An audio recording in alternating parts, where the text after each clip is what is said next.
नमस्कार, आप देख रहे हैं स्पेशल रिपोर्ट न्यूज रूम से। आपके साथ मैं हूं अंजना ओम कश्यप। बिहार में सुशासन या फिर जंगल राज, ये बहस एक बार फिर से आरजेडी के बाहुबली नेता शहाबुद्दीन की रिहाई के बाद छिड़ चुकी है। अब सवाल यह है कि आहट कुछ इस तरह के सुनाई दे रहे हैं। जेल से रिहाई के बाद सिवान पहुंचने तक शहाबुद्दीन के तस्वीरों में उसके बगल में खड़ा दिख रहा है वही शार्प शूटर जो पत्रकार राजदेव रंजन की हत्याकांड में आरोपी है। शार्प शूटर शहाबुद्दीन के साथ जाता है और इन सब के बीच सवाल ना पूछें कि क्या यही एक बार फिर से जंगल राज के लौटने की आहट नहीं है बिहार में। सितंबर को जब आरजेडी के बाहुबली नेता शहाबुद्दीन भागलपुर जेल से रिहा हुए तो उनकी अगवानी के लिए पूरा काफिला तैयार था। इसी काफिले में एक ऐसा अपराधी भी शामिल था जो पुलिस फाइलों में मोस्ट वांटेड है। शहाबुद्दीन की रिहाई के क्या मायने हैं ये तस्वीरें खुद बयां कर रही हैं। शहाबुद्दीन के साथ लाल घेरे में आप जिस तस्वीर को देख रहे हैं वो शहाबुद्दीन का शार्प शूटर मोहम्मद कैफ बंटी है। ये वही मोहम्मद कैफ है जिस पर बिहार के वरिष्ठ पत्रकार राजदेव की हत्या का आरोप है। राजदेव हत्याकांड में पुलिस उसे तलाश रही है, लेकिन जंगल राज का ये नमूना देखिए। शहाबुद्दीन का शार्प शूटर मोहम्मद कैफ बंटी तो अपने आका के साथ घूम रहा है। रिहाई के दिन भागलपुर से सीवान तक मोहम्मद कैफ बंटी शहाबुद्दीन के साथ ही आया। गिरफ्तारी के लिए जो छापेमारी आवश्यक है वो की जा रही है। अभी कुछ नई फोटोग्राफ्स जो मिली है इसका विश्लेषण किया जा रहा है कि ये लोग कहां कब कैसे जुड़े हुए थे। राजदेव की हत्या का मोस्ट वांटेड अपराधी भागलपुर जेल में शहाबुद्दीन को रिसीव करने पहुंचा था।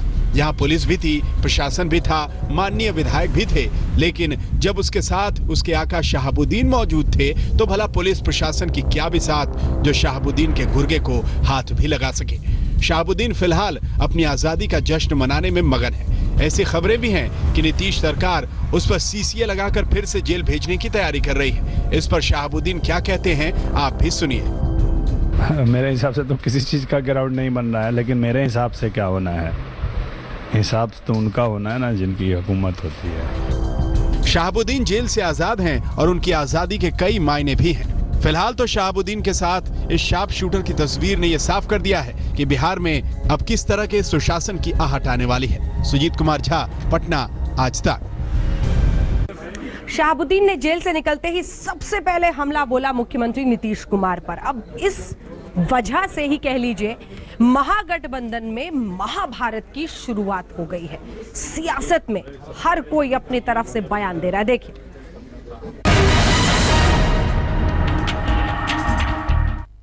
हमारे नहीं है, हमारे लीडर नहीं है। हम लोग का नेता लालू यादव हैं, इसमें कौन बहस है। अभी 3-4 दल जब किसी एक को मुख्यमंत्री के लिए नामित करते हैं तो परिस्थिति ही तो बनाती है। मैं सभी संबंधित पक्षों को बुलाकर मैं समझूंगा। जनता दल यूनाइटेड ने अपनी चिंताएं पटना में भी और दिल्ली में भी लालू जी तक कम्युनिकेट कर दी।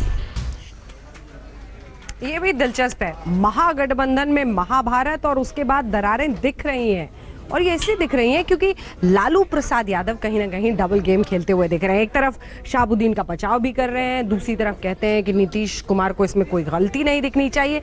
यानी एक तरफ वो नीतीश कुमार को खुश भी कर रहे हैं, लेकिन दूसरी तरफ भी सबको संभाल कर चल रहे हैं। देखिए,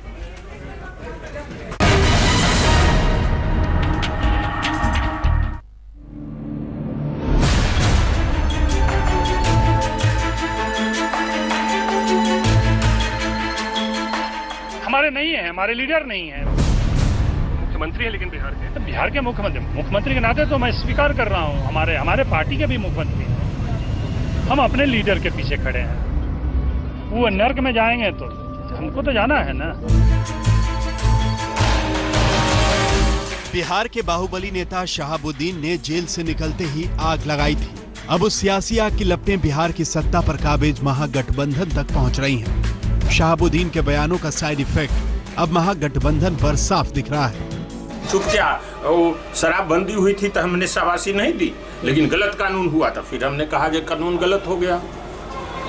कौन सा वो चुप होंगे? अब जनता की बात हम नहीं बोलेंगे तो चुप हम, जब कोई तनाशाही हो जाएगा तो तनाशाही में ना लोग को चुप कराता है, डेमोक्रेसी में तो बुलवाया जाता है। आरजेडी के वरिष्ठ नेता रघुवंश प्रसाद सिंह नीतीश कुमार पर आग बबूला है। उन्होंने नीतीश कुमार को तानाशाह करार दिया तो ये इल्जाम भी लगाया कि नीतीश अपने प्रवक्ताओं के जरिए उन्हें अपमानित करवाते हैं। उनका एक बड़ी हम सब गालियां याद किए हुए हैं, जो प्रवक्ता रखे हुए हैं श्री नीतीश कुमार, तो वो प्रवक्ता रख करके गाली दिलवाते हैं, तो हम प्रवक्ता से भी रहे कि हम इनसे भी रहे, तो इसीलिए वो प्रवक्ता से गाली दिलवाते हैं, तो हम भी वाजिब बात बोलते रहते हैं। ये झगड़ा उसी दिन शुरू हुआ था जिस रोज आरजेडी नेता शहाबुद्दीन जेल से बाहर आए थे। शहाबुद्दीन ने नीतीश कुमार पर हमला बोलते हुए लालू यादव की तारीफों के पुल बांध दिए। विवाद बढ़ा तो रघुवंश बाबू भी शहाबुद्दीन के सुर में सुर मिलाते हुए यहाँ तक कह दिया कि नीतीश कुमार उन्हें मुख्यमंत्री के तौर पर पसंद नहीं थे। क्योंकि कोई नेता आज तक किसी आरजेडी के नेता के बारे में कोई बयान नहीं करता, इसलिए गठबंधन का धर्म है, हम लोग उसका पालन करते हैं, तो हम दूसरे से भी उम्मीद करते हैं कि उसका पालन वो करें। महागठबंधन में शामिल जेडीयू और कांग्रेस के नेताओं ने रघुवंश प्रसाद सिंह के बयान पर कड़ा एतराज जताया और आरजेडी के मुखिया लालू प्रसाद यादव तक संदेश भेज दिया कि वो अपनी पार्टी के नेताओं की जुबान पर लगाम लगाएं। रघुवंश बाबू पार्टी के सीनियर लीडर हैं, लेकिन उन्होंने उस सीनियरिटी का ध्यान रखते हुए कभी भी उसका पालन नहीं किया। किसी ने हमको कहा और उनको कहा और उनको कहा कि आप आना ही होगा, जरूरी है। हम सब ने अपनी सहूलियत और अपनी रणनीति के तहत हम एक साथ आए हैं और नीतीश कुमार को चेहरा बनाए हैं, लालू प्रसाद यादव का साथ लिए। इसलिए कोई लोग, जो लोग इस पार्टी के अंदर, इन तीनों पार्टियों के अंदर में जो लोग कुछ बयानबाजी करते हैं, उस पर कड़ी कार्रवाई करनी चाहिए। रघुवंश बाबू के तीखे तेवरों ने महागठबंधन की चूल्हे हिला दी। मामला लालू यादव तक पहुंचा तो उन्होंने भी कहा कि वो रघुवंश प्रसाद सिंह से बात करेंगे। और ये रघुवंश सिंह का बात समझ में नहीं आता है, बार बार इनको समझाते चूंटी काटते रहता है, उस तरह से चूंटी काटते रहता। और मैं स्पष्ट बात सुने मेरे बात एकदम स्पष्ट कर देना चाहते हैं कि कोई भी बयान दे परहेज करें। मैं सभी संबंधित पक्षों को बुला कर मैं समझूंगा। बाहुबली नेता शहाबुद्दीन फिलहाल आजाद घूम रहे हैं, लेकिन उनकी आजादी बिहार की सत्ता संभाल रहे महागठबंधन पर भारी पड़ गई है। बीजेपी जहां नीतीश कुमार के सुशासन पर सवाल खड़े कर रही है, वहीं महागठबंधन में भी सिर फटोल की नौबत आ चुकी है। दिल्ली में हिमांशु मिश्रा के साथ सुजीत कुमार झा, पटना, आज तक। इसी के साथ स्पेशल रिपोर्ट में हम रुक रहे हैं ब्रेक के लिए, लेकिन ब्रेक के उस पार स्पेशल रिपोर्ट में जरूर रहिएगा हमारे साथ, क्योंकि आज गुहार दिल्ली के आम आदमी की खत, चिट्ठी के जरिए अपने जज्बात न सिर्फ मुख्यमंत्री के लिए लेकिन प्रधानमंत्री के लिए भी क्या कह रही है दिल्ली की जनता, उसकी जुबानी स्पेशल रिपोर्ट में 8:30 बजे देखते रहिए आज तक। स्पेशल रिपोर्ट में न्यूज रूम से एक बार फिर आपका स्वागत है। दिल्ली बेहाल है, डेंगू चिकनगुनिया से लोग परेशान हैं, लेकिन सरकार सैर पर है, उपराज्यपाल भी विदेश में है। इन सब के बीच केंद्र सरकार कहती है हमारी जवाबदेही बनती नहीं। आज दिल्ली की जनता सीधे गुहार लगाएगी, चिट्ठी लिखकर, और पूछेगी जवाबदेही कि चाहे वो दिल्ली के मेयर हो, चाहे वो दिल्ली के मुख्यमंत्री हो, या फिर क्यों न इस देश के प्रधानमंत्री हो। कहां है सब? दिल्ली को यूं बेहाल क्यों छोड़ा है? परेशान है देश की राजधानी। दवाई पूरी नहीं मिल रही है। हाँ, इलाज पूरा अच्छे से नहीं हो रहा है। दिल्ली में मच्छरों का मकड़ जाल, गंदगी बहुत ज्यादा फैल गई है और गाना में मच्छर बहुत ज्यादा फैल रहे हैं इस टाइम। डेंगू के साथ चिकनगुनिया बना काल। जो चिकनगुनिया के लिए भी साइड पॉजिटिव थे या डेंगू के लिए भी वो मैक्स हॉस्पिटल से ट्रांसफर किया था हमने शालीमार बाग से। तो मैं बता रहा हूँ और by the time he came the casualty died actually. Malaria भी बांट रहा मौत।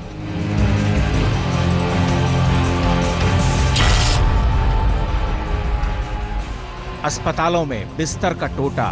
कोई केयर ही नहीं हो पा रही है, आधा घंटा हो जाता है, कोई सुनाई नहीं होती है। शहर में फॉगिंग का संकट।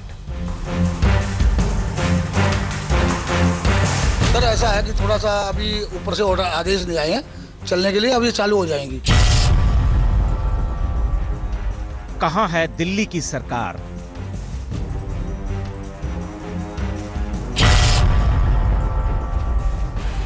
कहां है अरविंद केजरीवाल?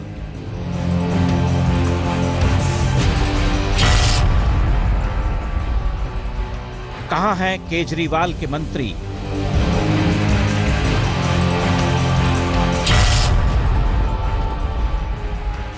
कहां हैं उपराज्यपाल?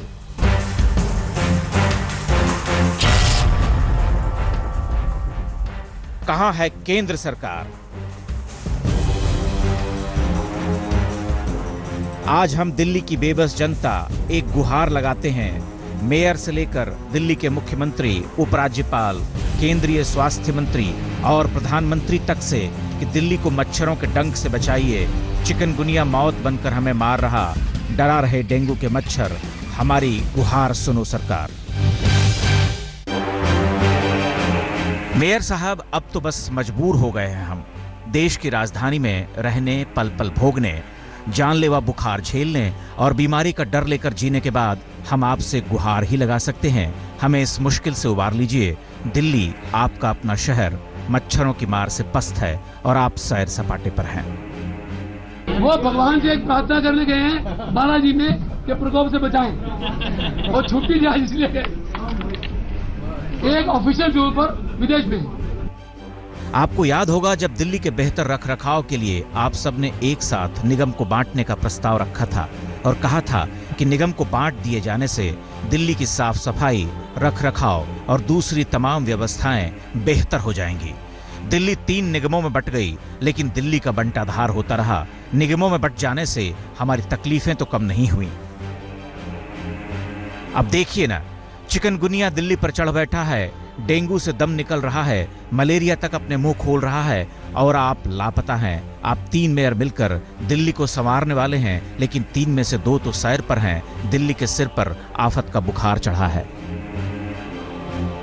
फॉगिंग दिल्ली में कहीं पे भी नहीं हो रही है और कूड़ा नहीं उठ रहा है। अस्पतालों के अंदर तो जो मरीज आते हैं उनके इलाज की व्यवस्था जरूर करने की कोशिश की जा रही है सभी जगह अस्पतालों में, आप लोग भी जाकर देख रहे हैं। लेकिन फॉगिंग एक बहुत बड़ा मुद्दा है। मेरे को लगता है कि फॉगिंग और कमिश्नर और मेयर कहाँ हैं एमसीडी के? तीनों मेयर इस वक्त गुमशुदा से लगे हैं। मेयर साहब, आपको याद होगा वेतन के बिना बीतने वाले वो दिन जब वेतन नहीं मिलते तब निगम कर्मचारी कचरा फैलाने से पीछे नहीं हटते। और तो और आप मुख्यमंत्री से लेकर दिल्ली के उप मुख्यमंत्री के घर तक के सामने प्रदर्शन करते हैं। आपके कर्मचारी उनके घरों में कचरा तक फेंक देने से गुरेज नहीं करते। आज तनख्वाह तो आ रही है, लेकिन दिल्ली में फॉगिंग नहीं हो रही। फॉगिंग मशीन खराब पड़ी है, लेकिन फिक्र करने वाला कोई नहीं, सुधारने वाला कोई नहीं। मेयर साहब, दिल्ली में पहली बार चिकनगुनिया से मौतें हो रही हैं। इतनी बड़ी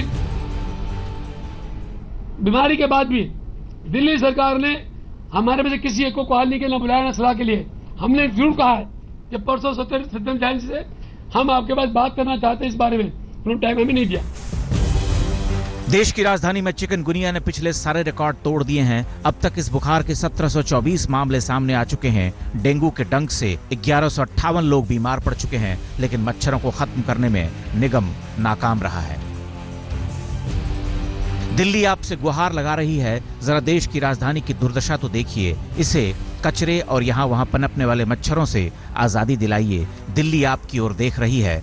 दिल्ली वालों को इस दुख से उबारिए। मेयर साहब, देश की राजधानी का ख्याल कीजिए। आपसे तो गुहार लगा ली, अब हम जरा दिल्ली सरकार से भी अपनी बात कह लेते हैं, जिन्हें हमने 67 विधायकों के साथ दिल्ली जीत का जनादेश दिया था और सोचा था कि दिल्ली बदल जाएगी। दिल्ली की जनता ने मुझ पे विश्वास किया है। मैं 5 साल तक दिल्ली में रहकर केवल और केवल दिल्ली की जनता की सेवा करूंगा और अपनी जिम्मेदारी को पूरे तन मन धन के साथ निभाने की कोशिश करूंगा।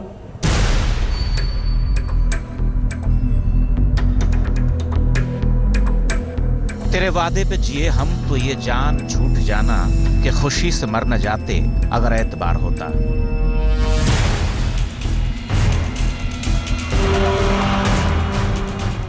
कसम से मुख्यमंत्री साहब, ये वो दिल्ली तो नहीं जिसका आपने वादा किया था। कहां तो दिल्ली को वर्ल्ड सिटी बनाने की बात थी और कहां मामूली मच्छर इसे औकात दिखला रहे हैं।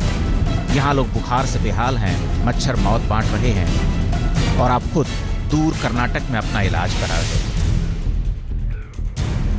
मुख्यमंत्री जी, दिल्ली वाले दरबदर हैं। अस्पतालों में मारामारी चल रही है और आपकी पूरी सरकार दिल्ली से बाहर है।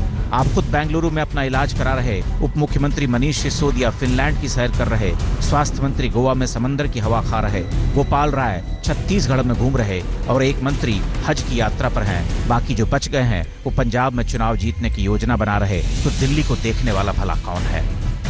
सबसे पहली बात तो ये है कि बीमारी तो दिल्ली में फैली हुई है, बहुत सारे लोग बीमार हैं और जो भी अस्पताल में आ रहे हैं उनको इलाज भी दिया जा रहा है। दिल्ली सरकार के सभी अस्पतालों में इलाज की प्रॉपर व्यवस्था की गई है। 1000 अतिरिक्त बिस्तरों का इंतजाम किया गया है। 256 अलग फीवर के लिए क्लिनिक चलाए जा रहे हैं, तो उनका इंतजाम किया गया है। पर इसके अलावा ये जो सवाल उठाया जा रहा है कि मंत्री कहाँ हैं, सबको पता है हमारे मंत्री कहाँ हैं। अरविंद जी कहाँ हैं ये भी पता है, मनीष जी कहाँ हैं। कल रात को देर रात तक मनीष जी के घर में मीटिंग चली, आज सुबह तक अरविंद जी के यहाँ मीटिंग थी। सत्येंद्र जैन जी 2 दिन पहले तक दिल्ली में थे और अभी 2 घंटे बाद दिल्ली वापस आने वाले हैं। कौन कहाँ पर है सबको पता है। आपकी सरकार ने क्या क्या वादे किए थे, आपके नेताओं ने क्या क्या बातें की थी। बस 1 साल पहले ही आपकी पार्टी के प्रवक्ता ने कहा था कि दिल्ली को चीनी दवा के डोज से मच्छर मुक्त बनाया जाएगा।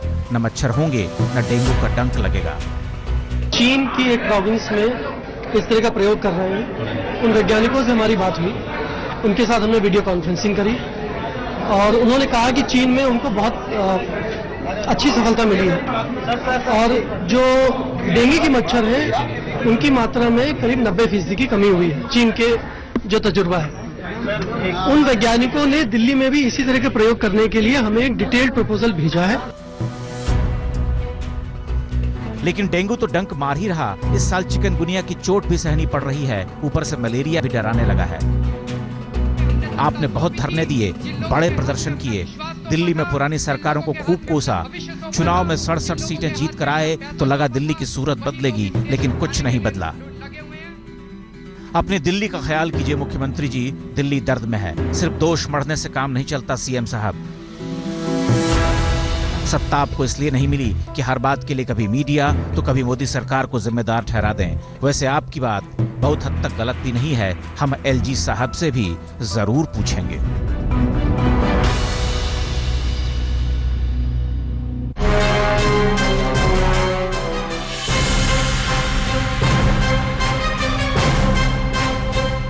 एलजी साहब, हमें लाज आती है जिस दिल्ली में सत्ता के अधिकारों को लेकर आप लगातार संघर्षरत रहे,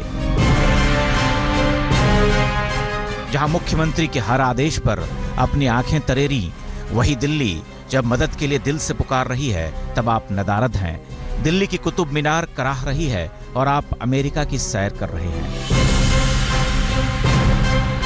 हमें याद है एलजी साहब, जिस दिन हाई कोर्ट ने आपको दिल्ली का बॉस बताया था, उस दिन आप मीडिया के सामने चहकते हुए घूम रहे थे।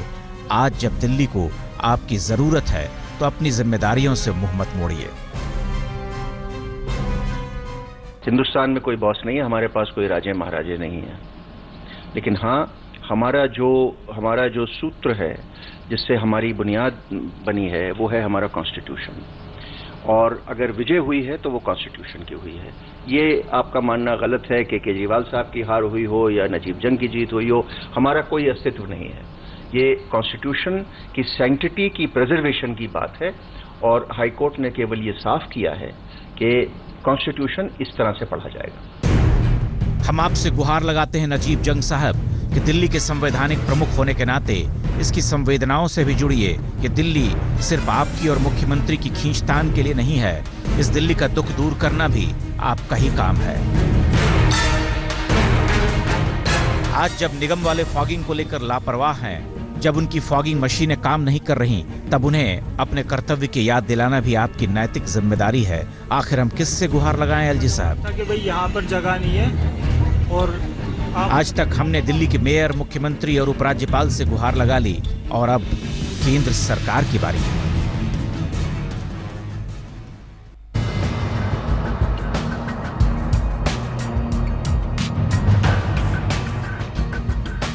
केंद्रीय स्वास्थ्य मंत्री जी, गुहार तो हमें आपसे भी लगानी पड़ रही है। पूरे देश की सेहत को सुधारने की योजना बनाने में आप जुटे हुए हैं। यहाँ से वहाँ तक एम्स अस्पताल का शिलान्यास हो रहा, योजनाएं बन रही, लेकिन दिल्ली में लोग मच्छर काटने से मर रहे।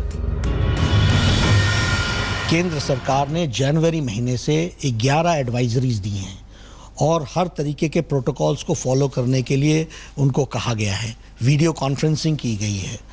दिल्ली के स्वास्थ्य मंत्री को खुद यहाँ मंत्रालय में वो आए थे, उनके साथ एमसीडी और एनडीएमसी के लोगों को मैंने बुलाया था। बड़ी डिटेल्ड डेलिब्रेशंस की गई थी और जिसमें मैंने उनको सारी बातों से आगाह कराया था। मुझे लगता है कि यह राजनीति करने का मौका नहीं है, हमको एक दूसरे की मदद करनी चाहिए। केंद्र सरकार की तरफ से हम हर तरीके की मदद करने के लिए तैयार हैं। सच कहा स्वास्थ्य मंत्री जी, आप तो स्वास्थ्य सेवाओं की एडवांस प्लानिंग में जुटे हैं, इधर दिल्ली परेशान है। आपने 4 कदम दूर सफदरजंग अस्पताल का हाल देख लिया होता तो समझ जाते कि दिल्ली में स्वास्थ्य सुविधाओं की क्या गत है। देश की राजधानी में जब स्वास्थ्य सेवाओं का ये हाल है तो दूसरे इलाकों की बात कौन करे। हम आपसे गुहार लगाते हैं, जरा दिल्ली की ओर नजर डालिए। हमारी सरकार के अर्बन डेवलपमेंट मिनिस्टर वेंकैया जी को जितनी जानकारी हैदराबाद की है, जितनी जानकारी विशाखापट्टनम की है, जितनी जानकारी विजयवाड़ा की है, क्योंकि वो आंध्र के हैं, मैं हैरान था। उससे भी ज्यादा जानकारी उनको दिल्ली की हर गली मोहल्ले की है। प्रधानमंत्री नरेंद्र मोदी ने जब चुनावी सभा में ये बात कही थी तब हमें खुशी हुई थी कि शहरी विकास और देश में स्वच्छता अभियान की अगुवाई करने वाले वेंकैया नायडू जी, अगर आपने थोड़ा ध्यान दिल्ली पर दिया होता तो दिल्ली सुधर जाती। मामूली बारिश में ट्रैफिक जाम और जल जमाव की परेशानी तो हमारी नियति बन ही चुकी है। अब डेंगू और चिकनगुनिया हर साल की कहानी हो गई है। मच्छरों के डंक से मरने वाली दिल्ली को बचाइए। अब तो बस प्रधानमंत्री ही बचे हैं, एक गुहार तो हम उनसे भी लगाएंगे। लोगों ने तय कर लिया है, अब की बार अच्छे दिन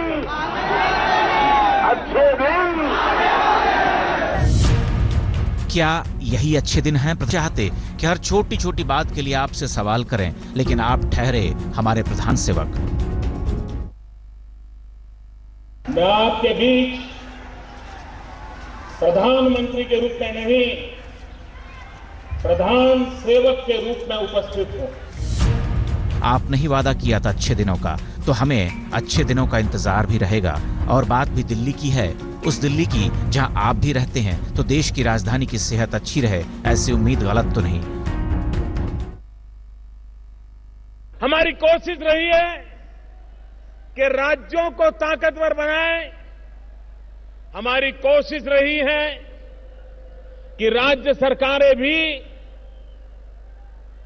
जनता जनार्दन की भलाई के लिए काम करे, कि एक ऐसी सरकार जिसकी नीयत साफ है, जिसकी नीति साफ स्पष्ट है और जिसके दिल में हिंदुस्तान का कल्याण, हिंदुस्तान की भलाई, इसी एक मकसद को लेकर के हम चल रहे हैं। आप बुखार से बिहार दिल्ली पर नजर डालिए, दिल्ली को इस मुश्किल से बाहर निकालिए। दिल्ली मर रही है और दिल्ली में इतनी गंभीर बीमारी के साथ मजाक किया जा रहा है। चिकनगुनिया से नहीं मरे हैं ये लोग, ये कहना है दिल्ली के स्वास्थ्य मंत्री सत्येंद्र जैन का। बीजेपी कुछ और कहती है, एमसीडी से पूछिए तो वो किसी और पर दोष मढ़ते हैं। सवाल ये है कि दिल्ली की फिक्र है भी किसे?